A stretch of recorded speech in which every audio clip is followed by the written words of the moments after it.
जय हिंद साथियों, मैं हरिवंश आप सभी का स्वागत करता हूं आपके अपने YouTube channel the science concept पर।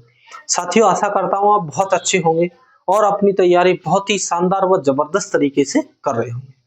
दोस्तों, हमारी एक क्लास कल हो चुकी है करंट अफेयर की और हमारे प्रैक्टिस सेट भी साथ साथ चल रहे हैं। आज मैं फिर से आपके लिए बहुत शानदार सी करंट अफेयर की क्लास लेकर आ गया हूं। DFCCIL स्पेशल करंट अफेयर है जो कि डायरेक्ट परीक्षा में आपको पूछी जाएगी। और मैं करंट अफेयर जिस विस्तृत रूप से करा रहा हूं उस एक ही में कई सारे क्वेश्चन जो है छिपे हुए होते हैं, जो मैंने कल बताया भी था किस तरह से आपको क्वेश्चन पूछे जाएंगे। आज भी मैं आपको डिफाइन करके बताऊंगा कि क्वेश्चन कैसे कैसे पूछे जाएंगे। साथियों, आप अपनी तैयारी मजबूत रखें, वीडियो को ज्यादा से ज्यादा शेयर करें, नए दोस्त जो चैनल को सब्सक्राइब कर लें। दोस्तों, जिन साथियों को हमारा पूरा थ्योरी बैच पढ़ना है यूट्यूब पर ही, तो इसी प्लेलिस्ट में स्टार्टिंग में जाएंगे शुरुआत में। ये तो खैर आगे की वीडियोस हैं, जैसे 1 नंबर की वीडियो में आप जाएंगे तो वहां से आपको जो है प्रॉपर 32 वीडियो तक थ्योरी क्लासेस मिलेगी और ये भी थ्योरी बेसिस में ही कराई जा रही है।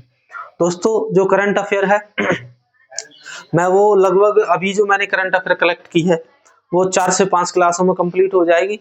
फिर 10-8 दिन बाद मैं फिर से 10 दिन की करंट अफेयर कलेक्ट कर लूंगा, फिर उसको ऐसे ही 3 से 4 क्लासों में कंप्लीट करा दूंगा। इसी तरह से जब तक परीक्षा होगी हम जो है आपकी सारी करंट कंप्लीट करवा चुके, इससे बाहर आपका बिल्कुल भी नहीं जाएगा। प्रैक्टिस सेट लगातार देखते रहे, करंट अफेयर की क्लास था जो है पूरी थ्योरी क्लासेस को आप कंप्लीट करके जाइए। 45 में से 45 क्वेश्चन करके आएंगे, ये हमारा आपसे वादा रहा। चलिए अपनी क्लास पर आते हैं दोस्तों। तो हमारा आज का जो पहला चर्चा किस बात पर हुई है, फर्स्ट टॉपिक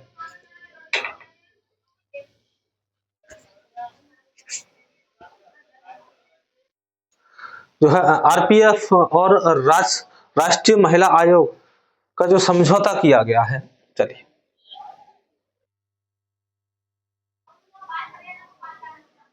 आरपीएफ और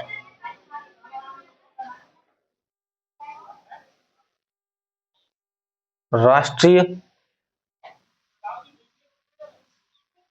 महिला आयोग,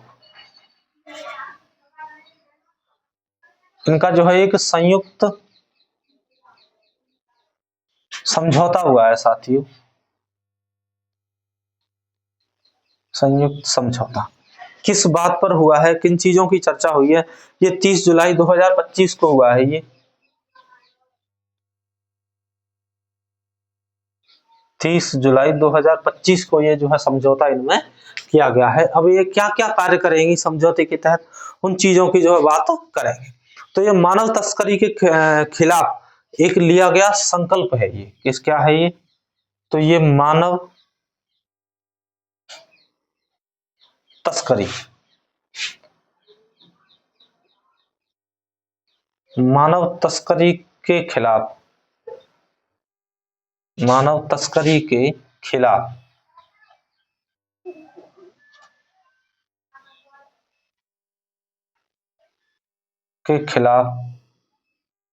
एक संकल्प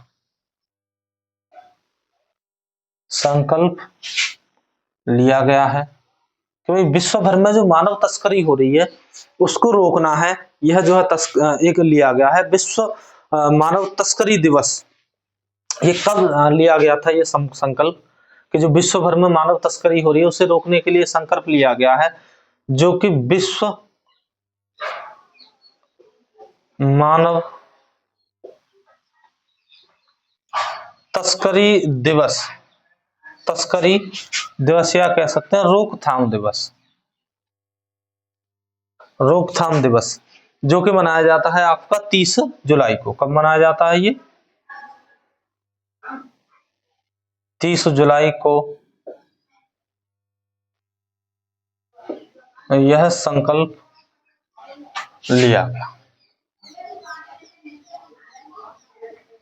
संकल्प लिया गया है। ठीक है, जिसमें बात की गई है कि भाई हम जो है मानव तस्करी को रोकने का कार्य करेंगे। आपने देखा होगा ट्रेन वगैरह में अक्सर जो है छोटी छोटी बच्चियां, छोटे छोटे बच्चों का जो है तस्करी की जाती है, मतलब उनको चुरा लिया जाता है, बाद में उन्हें विश्व भर में जो है बेचा जाता है, उसे कहते हैं मानव तस्करी।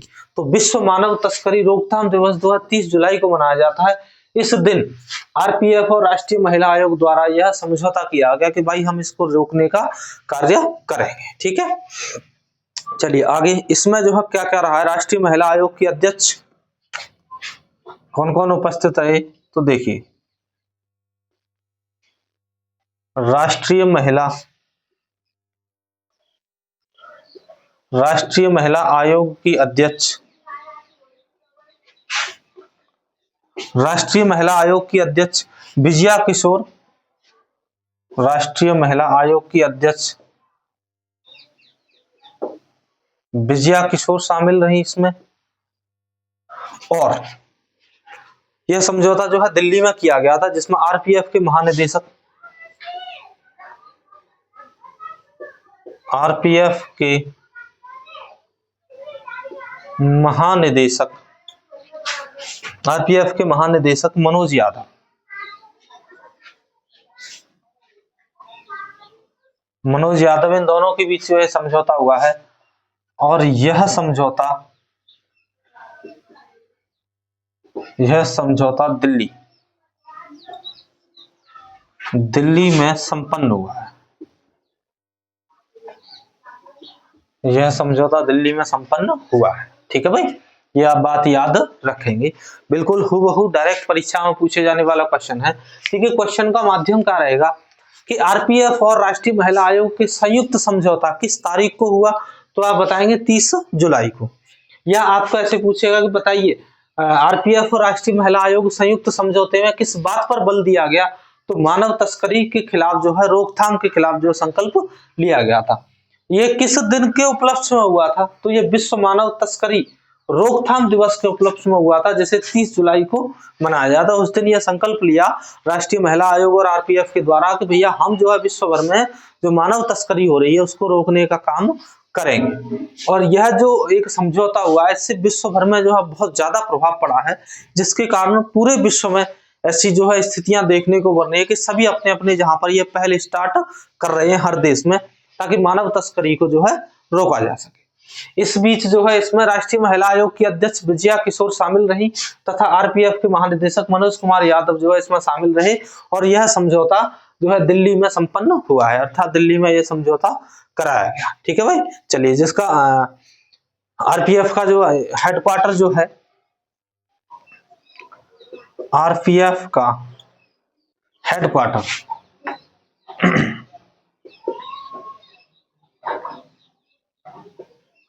आरपीएफ का हेडक्वार्टर भी कहां पर स्थित है, तो दिल्ली में स्थित है। ये बातें जो है इसमें चर्चा की गई है। चलिए ये बात आपको याद रखना। आगे है अगला पॉइंट लिखेंगे हम, रेल कर्मचारियों को उन्नत बीमा का लाभ। अगला है कि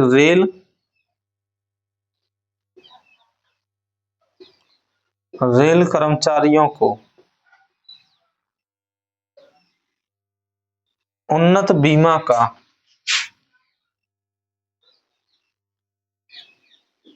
लाभ मिलेगा। यानी इसमें कहा गया है कि रेल कर्मचारियों को जो उन्नत बीमा का लाभ मिलेगा। यह सर्वश्रेष्ठ उपभोक्ता टाइटल, सर्वश्रेष्ठ उपभोक्ता का टाइटल किस बैंक को दिया गया इस योजना के तहत, तो सर्वश्रेष्ठ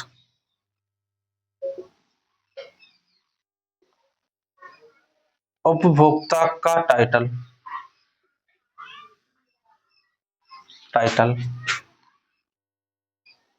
SBI, state bank of India को दिया गया। यानी अर्थात इस बीमा के जो लाभ के पैसे होंगे वो किस बैंक द्वारा प्रदान किए जाएंगे, तो वहां पर एसबीआई जो है इस कार्य को संपन्न करेगी। सबसे बड़ा यह सरकारी बैंक भी है एसबीआई जो है। इसकी अगर हम और बातें करें स्टेट बैंक ऑफ इंडिया की, तो यह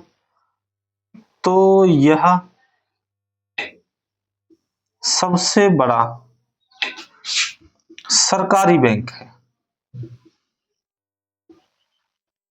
यह सबसे बड़ा क्या है, सरकारी बैंक है ये। यानी अगर आरबीआई के बाद हम बात करें जितनी भी सरकारी बैंक हैं उस सब में जो है एसबीआई सबसे बड़ा सरकारी बैंक है।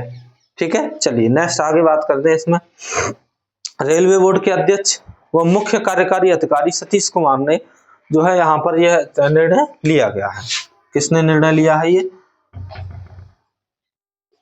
तो रेलवे बोर्ड के अध्यक्ष के अध्यक्ष एवं कार्यकारी अधिकारी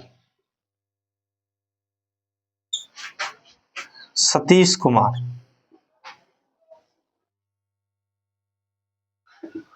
कुमार जी के द्वारा जो है यह निर्णय लिया गया है, जिसमें आकस्मिक मृत्यु पर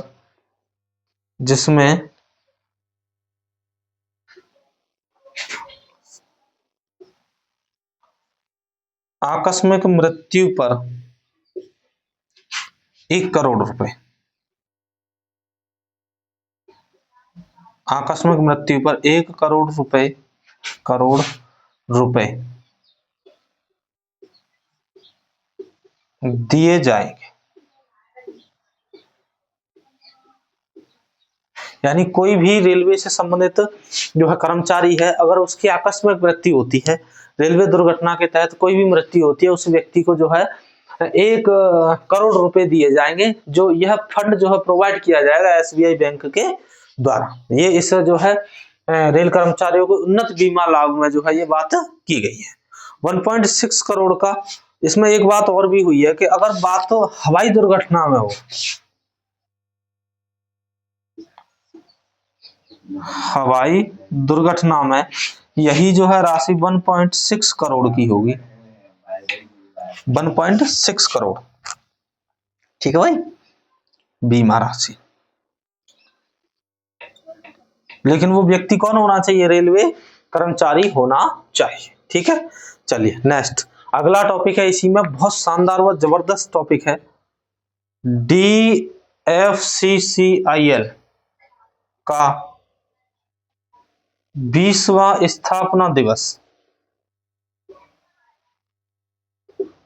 स्थापना दिवस या समारोह। स्थापना दिवस समारोह यह हाल ही में संपन्न हुआ है दोस्तों ये। और ये कब हुआ है? तो ये हुआ है आपका 31 अक्टूबर 2025। कहां पर किया गया है? तो ये एक जगह है भारत मंडपम दिल्ली में। किस स्थान पर हुआ है ये? तो ये हुआ है भारत मंडपम दिल्ली। ये क्वेश्चन ये मान लीजिए कि मैं लिख के दे सकता हूं, लगभग 110% डायरेक्ट पूछा जाएगा ये कि बताइए DFCCIL का 20वां स्थापना दिवस समारोह किस डेट में संपन्न हुआ या कहां संपन्न हुआ। ज्यादातर इसके चांस है स्थान पूछने के, तो ये भारत मंडपम एक जगह है दिल्ली में, कार्यालय है, वहां पर जो है ये संपन्न कराया गया है DFCCIL का 20वां स्थापना दिवस। इसमें भारत मंडपम जो नई दिल्ली की जगह है, इसमें रेलवे के आधुनिकीकरण व लॉजिस्टिक को बढ़ाना होगा, जिसमें बात की गई है कि रेलवे के आधुनिकीकरण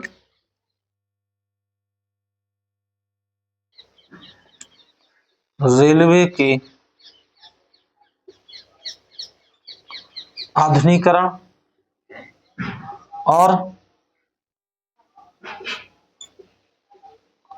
लॉजिस्टिक हब को बढ़ाया जाएगा।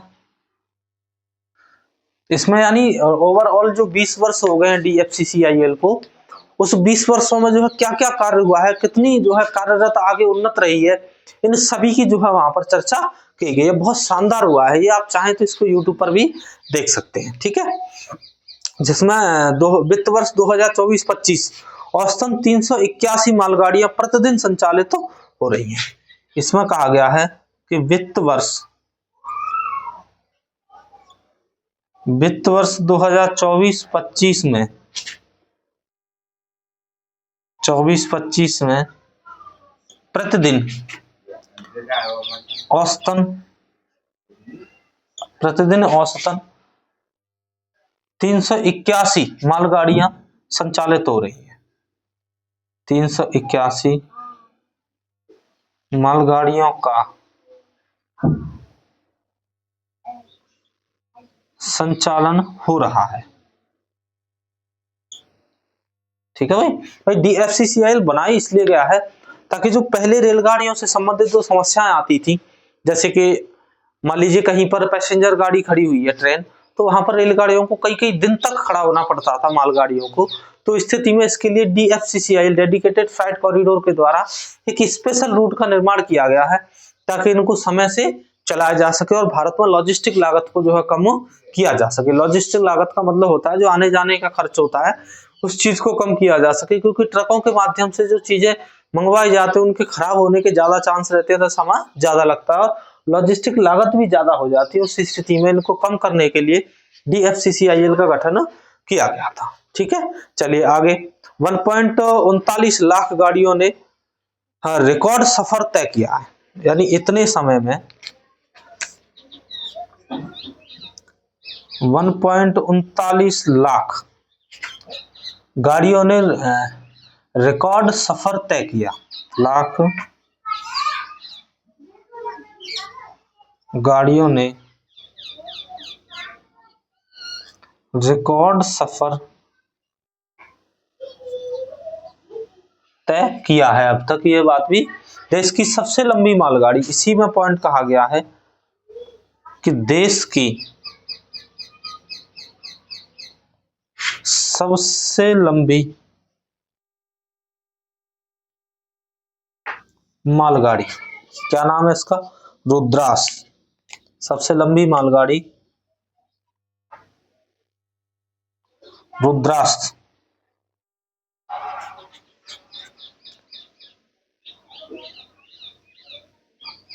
रुद्रास का जो है संचालन किया गया है। यह 354 वैगन, मतलब मालगाड़ी के डिब्बों को क्या कहा जाता है? वैगन के साथ जो है 4.5 किलोमीटर लंबी है, जिसका संचालन जो है प्रारंभ कर दिया गया है। ये बात भी आपको याद रखनी होगी। ठीक है, जिसके तहत बहुत शानदार जो है कार्य किए गए हैं, जिसमें यह जो है सबसे लंबी ट्रेन है आज के समय की, जिसका भी यहाँ पर संचालन इसी योजना के तहत या DFCCIL के 20वें स्थापना दिवस में किया गया है। चलिए इसका रिवीजन करेंगे। देखिए, RPF और राष्ट्रीय महिला आयोग का संयुक्त समझौता 30 जुलाई 2025 को किया गया, जिसमें मानव तस्करी के खिलाफ रोकथाम के लिए संकल्प लिया गया है। विश्व मानव तस्करी रोकथाम दिवस के अवसर पर 30 जुलाई को यह संकल्प लिया गया, जिसमें राष्ट्रीय महिला आयोग की अध्यक्ष विजया किशोर जो है शामिल थी तथा RPF के महानिदेशक मनोज यादव जो है इस समझौते में शामिल रहे, जो कि दिल्ली में संपन्न कराया गया था। यह समझौता RPF का हेडक्वार्टर जो है दिल्ली में स्थित है, ये बात भी आप याद रखें। चलिए नेक्स्ट इसमें कहा गया है, अगला जो है हेडिंग थी कि रेल कर्मचारियों को उन्नत बीमा योजना का मिलेगा लाभ, यानी रेलवे कर्मचारियों को उन्नत बीमा योजना का लाभ देने के लिए सर्वश्रेष्ठ उपभोक्ता टाइटल किस बैंक को दिया गया? SBI को दिया गया है। और SBI यह सबसे बड़ा सरकारी बैंक है, अर्थात RBI के बाद अगर भारत में कोई सबसे बड़ा सरकारी बैंक है तो वो SBI है। रेलवे बोर्ड के अध्यक्ष एवं कार्यकारी अधिकारी सतीश कुमार जो है इसमें शामिल रहे और आकस्मिक मृत्यु पर जो है 1 करोड़ रुपए की राशि दी जाएगी। अगर यही रेल कर्मचारी की दुर्घटना हवाई यात्रा में होती है तो 1.6 करोड़ की राशि जो है उसको प्रदान की जाएगी। अगला है DFCCIL का 20वां स्थापना दिवस समारोह 31 अक्टूबर 2025 को मनाया गया। हालांकि DFCCIL की स्थापना जो है 30 अक्टूबर को हुई थी, लेकिन ये एक दिन बाद किया गया ये कार्यक्रम, जिसमें स्थान रहा है भारत मंडपम दिल्ली में ये कार्यक्रम किए गए हैं, जिसमें रेलवे के आधुनिकीकरण और लॉजिस्टिक हब को बढ़ाया जाएगा। वित्त वर्ष 2024-25 में प्रतिदिन औसतन 381 मालगाड़ियां ट्रेनों का संचालन किया जा रहा है। 1.39 लाख गाड़ियों ने रिकॉर्ड सफर तय किया है इतने समय में, अर्थात 20 साल में। देश की सबसे लंबी मालगाड़ी रुद्रास, यह 354 वैगन के साथ 4.5 किलोमीटर लंबी है, इसका भी संचालन प्रारंभ कर दिया गया है। ये बात भी आपको इसमें ध्यान रखनी होगी। साथियों, ज्यादा से ज्यादा चैनल को सब्सक्राइब करते रहें और वीडियो को ज्यादा से ज्यादा शेयर करते रहें, ताकि सभी साथियों को जो है इसके माध्यम से DFCCIL CBT 2 की तैयारी करने का बहुत शानदार सा अवसर और बहुत शानदार प्लेटफॉर्म प्राप्त हो सके। ये बात आप सभी जो है अपना और कमेंट के माध्यम से आप हमसे जुड़ सकते हैं, चीजों की जानकारियां आप साझा कर सकते हैं। अगर किसी भी क्वेश्चन में कहीं भी कोई दिक्कत है तो आप वो चीज हमें कमेंट के माध्यम से जानकारियां दे सकते हैं। आपकी सभी लोगों की कमेंट जो है पढ़ी जाती है, उसके आधार पर जो है नेक्स्ट डे में हम आपसे जो है बात करते हैं। और बहुत साथियों की जो कमेंट आ रही थी कि सर हम आपसे बात करना चाहते हैं।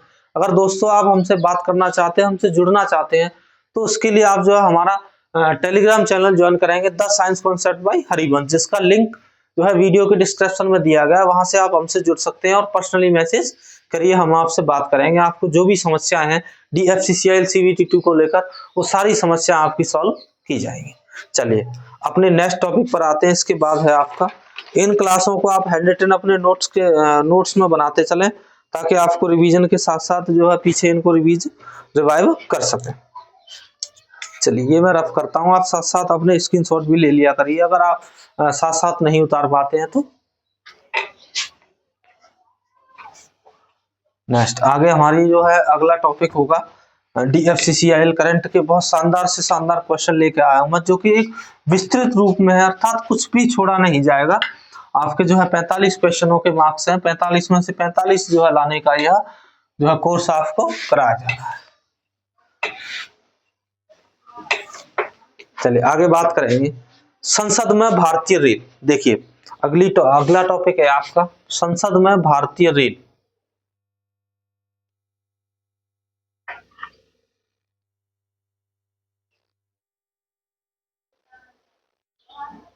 संसद में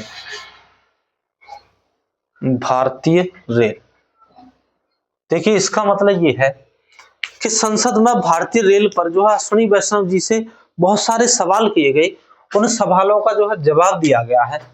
तो इसमें लिख सकते हैं हम कि संसद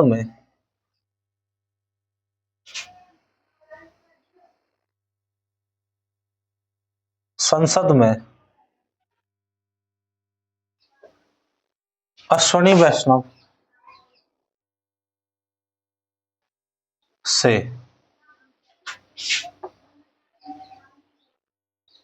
सवाल के प्रत्युत्तर जवाब, सवाल के प्रत्युत्तर में उन्होंने क्या जवाब दिया है, उस बात की जो है इसमें हम चर्चा करेंगे कि संसद में जो है उनसे जो क्वेश्चन किए गए रेलवे से संबंधित, तो उनका उन्होंने प्रत्युत्तर में जवाब दिया गया, जिसमें क्या क्या कहा गया है, क्या क्या चर्चा हुई है संसद में भारतीय रेल के बारे में, उन सभी चीज की चर्चा हम यहाँ पर करने वाले हैं। इसमें कहा गया कि आधुनिक यात्री आरक्षण प्रणाली को आसान बना रहा है। आधुनिक यात्री आरक्षण प्रणाली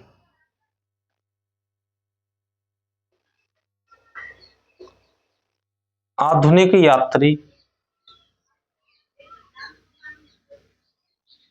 आरक्षण प्रणाली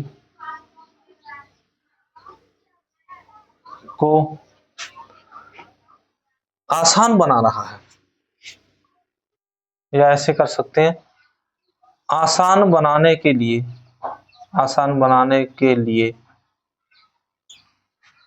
railway one mobile app, railway one mobile app क्या किया भाई, ये जो है लॉन्च किया गया। यानी भी इसमें कहा गया कि आधुनिक यात्री आरक्षण प्रणाली को आसान बनाने के लिए रेलवे वन मोबाइल ऐप जो है लॉन्च किया गया है। इससे जो है यात्री जो है आधुनिक आरक्षण प्रणाली, जो पहले चार्ट देखना पड़ता था स्टेशन पर जाके, या वो आरक्षण प्रणाली अर्थात रिजर्वेशन करने के लिए जो है टिकटों को कई कई नेट पॉइंटों पर जाके सर्वर साइबर से जाके जो है करवाना पड़ता था, वो सब चीज के लिए अब एक शानदार सा railway one mobile app launch किया गया, जिससे आप किसी भी प्रकार की टिकट बुक कर सकते हैं। यह कार्यक्रम जो है PRS जिसे कहते हैं पैसेंजर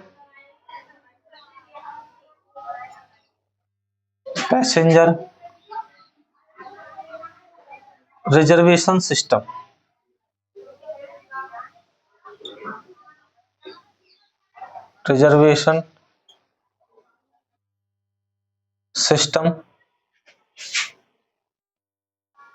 के तहत किया गया, यानी पैसेंजर रिजर्वेशन सिस्टम के तहत यह कार्य किया गया। इस ऐप से जो है क्या क्या कार्य होंगे, आरक्षित और नारक्षित दोनों प्रकार की टिकट बुक की जाएंगी। तो इसमें लिखेंगे ऐप इस ऐप से क्या होगा, तो इससे आरक्षित और अनारक्षित दोनों प्रकार की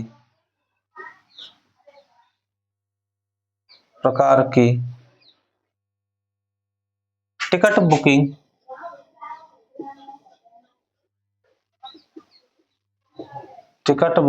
की जाएगी।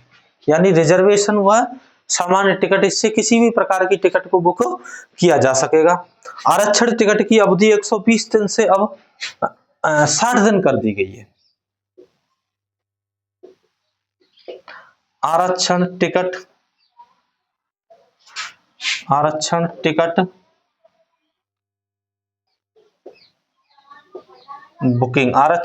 बुकिंग की अवधि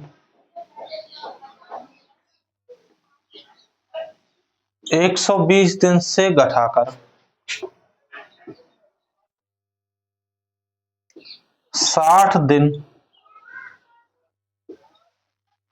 कर दी गई। इसका मतलब ये है कि जो पहले आरक्षण अधिकतम 120 दिन पहले कराया जा सकता था, यानी आप कोई भी यात्रा करना चाहते हैं तो उससे 120 दिन यानी 4 महीने पहले उसकी जो है आरक्षण रिजर्वेशन बुक करवा सकते थे अपना।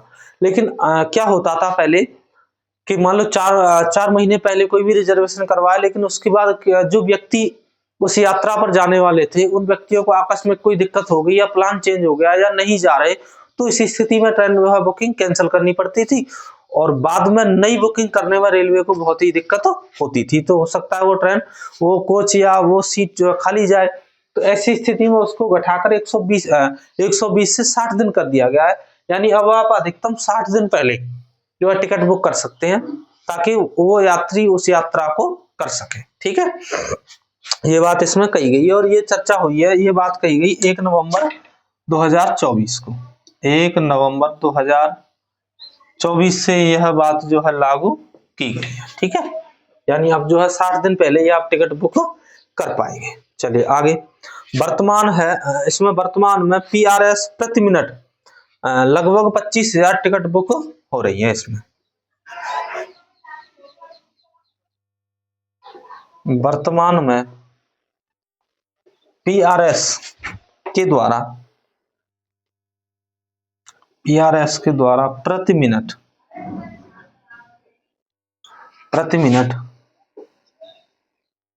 25,000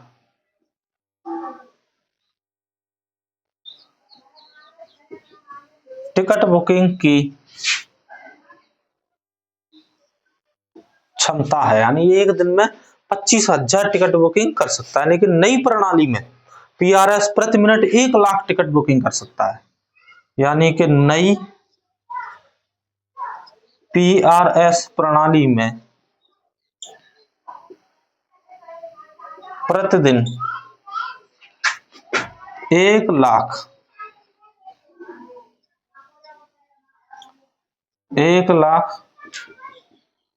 टिकट बुकिंग की क्षमता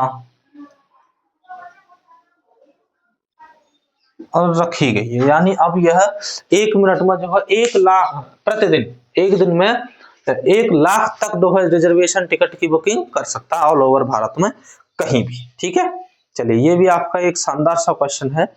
इसके बाद हम आगे चर्चा करेंगे इसी में। अगर आपको चीजें बहुत अच्छी समझ में आ रही हैं तो आप चैनल को सब्सक्राइब करते रहिए नए लोग, और शेयर करते रहिए ज्यादा से ज्यादा। देखिए, संसद में भारतीय रेल, संसद में अश्विनी वैष्णव जी से सवाल के प्रत्युत्तर में उन्होंने क्या जवाब दिया, जो रेलवे से संबंधित सवाल पूछे गए कि आधुनिक यात्री आरक्षण प्रणाली को आसान बनाने के लिए railway one mobile app launch किया गया है। इस मोबाइल ऐप से PRS सिस्टम यानी पैसेंजर रिजर्वेशन सिस्टम के तहत यह कार्य करेगा। इस ऐप के द्वारा आरक्षित और अनारक्षित दोनों प्रकार की टिकट की बुकिंग की जाएगी। आरक्षण टिकट बुकिंग की अवधि 120 दिन से घटाकर 60 दिन कर दी गई है। यह लागू कर दी 1 नवंबर 2024 से।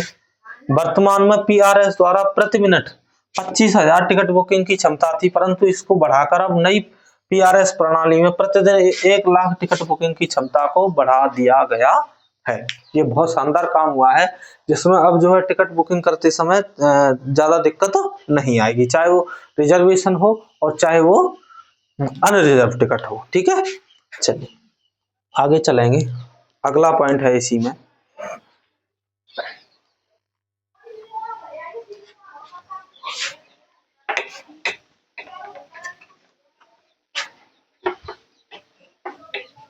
आज के जो है चैप्टर की ये लास्ट हेडिंग होगी। अब उसके बाद हम जो है नेक्स्ट क्लास से लेकर आए। USVRL, USVRL, USVRL परियोजना, जम्मू एंड कश्मीर विकास की लहर।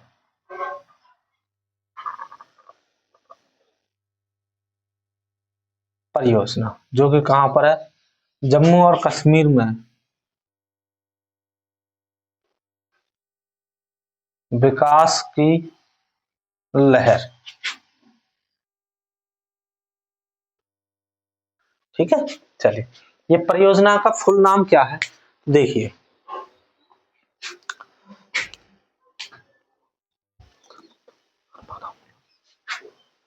U for Udhampur, Udhampur Srinagar, Srinagar Baramulla,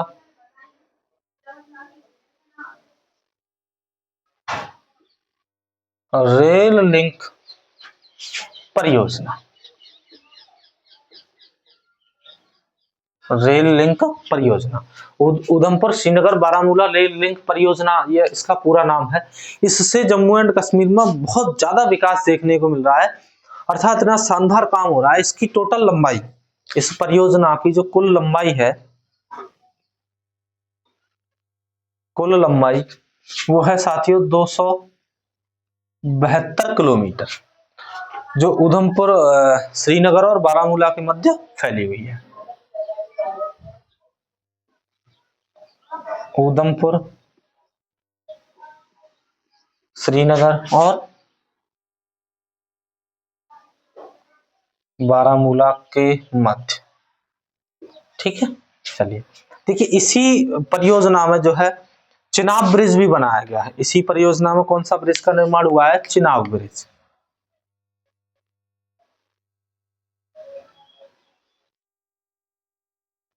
Chenab bridge ये आप समझते होंगे। जो चिनाब ब्रिज है इसकी ऊंचाई है, इसके बारे में कई फैक्ट्स हैं। ऊंचाई है इसकी 359, ऊंचाई कितनी है इसकी, 359 मीटर। और ये ऊंचाई इसकी नदी तल से है। ये ऊंचाई कहां से है इसकी, नदी तल से है इसकी। ठीक है, तथा इसकी लंबाई, इस पुल की जो है लंबाई की बात करें तो लंबाई है साथियों इसकी 1315 मीटर। लंबाई में कितने में फैला हुआ है, 1315 मीटर में। और चिनाब ब्रिज जो है विश्व का सबसे ऊंचा रेल ब्रिज है। ये पूरे विश्व के अंदर सबसे ऊंचा रेल ब्रिज है। ये किस नदी पर बनाया गया है इसे, तो आप खुद ही समझ सकते हो, चिनाब नदी। भाई नाम से पता चल रहा है, तो ये चिनाब नदी पर इसका जो है निर्माण किया गया है। हाल ही में 2025 में इसका उद्घाटन प्रधानमंत्री नरेंद्र मोदी जी के द्वारा किया गया था। यह एक आर्च ब्रिज है। ये कैसा है, ये आर्च ब्रिज। आर्च ब्रिज होता है दोस्तों जो कि इस टाइप से बनाया जाता है नीचे से, और ट्रेन यहां पर चलेगी, ये ट्रेन होगी इस तरह से, जो है आर्क ब्रिज के रूप में इसे बनाया गया है। ठीक है, इससे क्या होता है कि ये बहुत ज्यादा मजबूत हो जाता है। इसमें बहुत ज्यादा क्षमता है, भूकंप जैसे झेलने की भी इसमें बहुत अत्यधिक क्षमता प्रदान की गई। ये एक आर्च ब्रिज है और इसके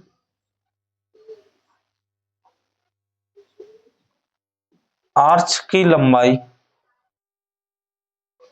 आर्च की लंबाई है साथियों 467 मीटर,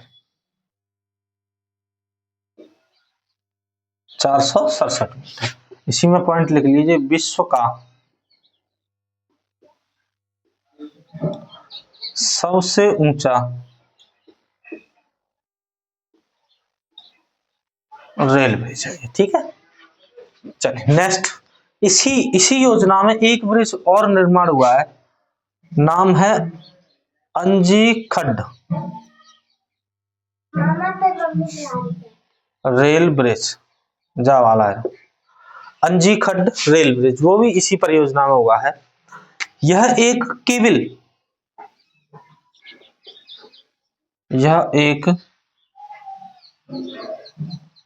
केबल ब्रिज है। केबल समझते हैं आप, तारों पर, जैसे बीच में एक पिलर, उसमें ऐसे तार लटकाए जाते हैं, तारों पर झूलता हुआ पुल है, यानी तारों पर लटका हुआ पुल है ये, ठीक है।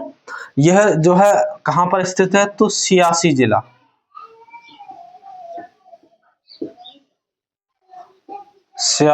जम्मू कश्मीर, और नदी वही है चिनाब नदी, ठीक है। ये भी चिनाब नदी पर ही बनाया गया है, चिनाब नदी, ठीक है। चलिए, इसकी जो ऊंचाई है साथियों, इसकी ऊंचाई है 331 मीटर, 331 मीटर ऊंचा है। मुख्य तोरण की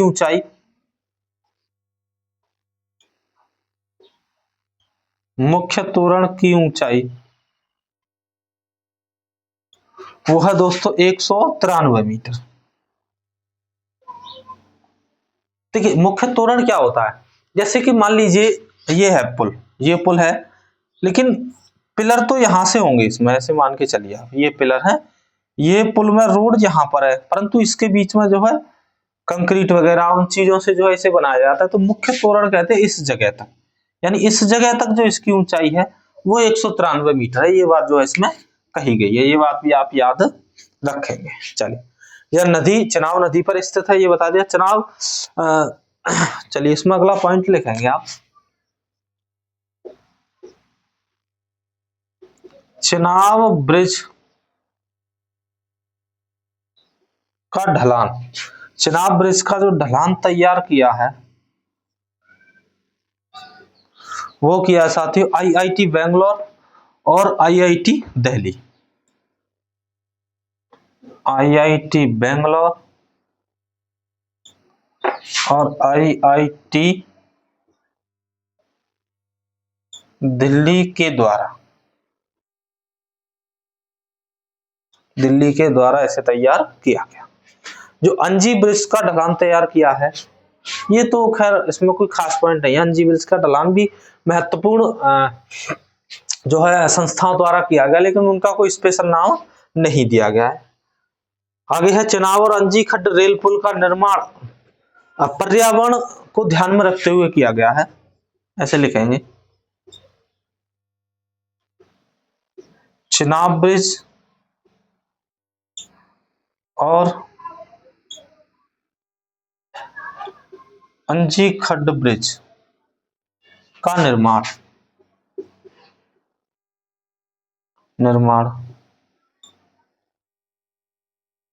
पर्यावरण को ध्यान में रखकर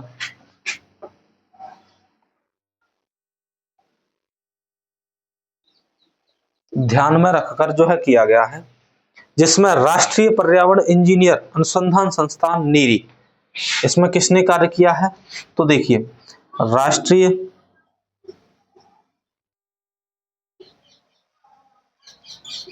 पर्यावरण इंजीनियर, राष्ट्रीय पर्यावरण इंजीनियर अनुसंधान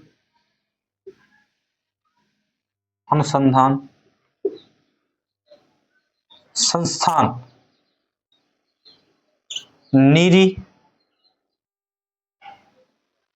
नागपुर, इसे जो है ध्यान में रखते हुए यह कार्य किए गए ताकि पर्यावरण को हानि ना हो। यह आप ध्यान रखना कि बताइए चिनाब रेलपुर और अंजी खड्ड रेलपुर के निर्माण में किस पर्यावरण संस्थान ने जो है पर्यावरण का ध्यान रखा है, तो वहां बताएंगे राष्ट्रीय पर्यावरण इंजीनियर अनुसंधान संस्थान नीरी नागपुर के द्वारा। हो सकता है इतना ना आए, डायरेक्ट नागपुर आ जाए नीरी नागपुर, या हो सकता है ये नाम लिखकर आ जाए, कुछ ही तरह से भी क्वेश्चन को पूछा जा सकता है। यूएसपीआरएल परियोजना जम्मू कश्मीर के भू अधिनियम प्रचलित राज्य भूमि अधिग्रहण अधिनियम 1990 के अनुसार जो है यहाँ पर भूमि का अधिग्रहण किया गया है। देखिए इन दोनों पुलों को बनाने में या इस पूरी परियोजना को ही बनाने में, किसको, USBRL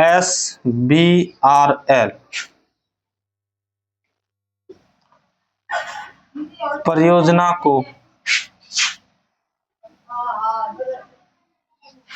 को बनाने में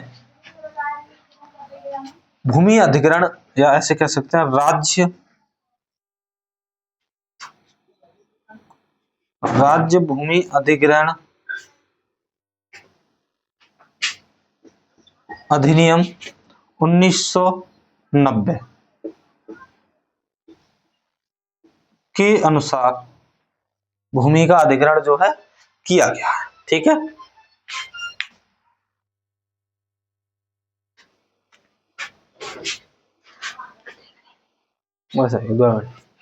चलिए आइए समझते हैं इसको भी। USBRL परियोजना जम्मू कश्मीर में विकास की लहर दौड़ गई, जिसमें उधमपुर श्रीनगर बारामूला रेलवे लिंक परियोजना है ये। इसकी ओवरऑल लंबाई 272 किलोमीटर है। उधमपुर श्रीनगर और बारामूला के मध्य यह फैली हुई है, जिसमें चिनाब ब्रिज जिसकी ऊंचाई 359 मीटर नदी तल से, लंबाई 1315 मीटर है और चिनाब नदी पर यह बना हुआ है।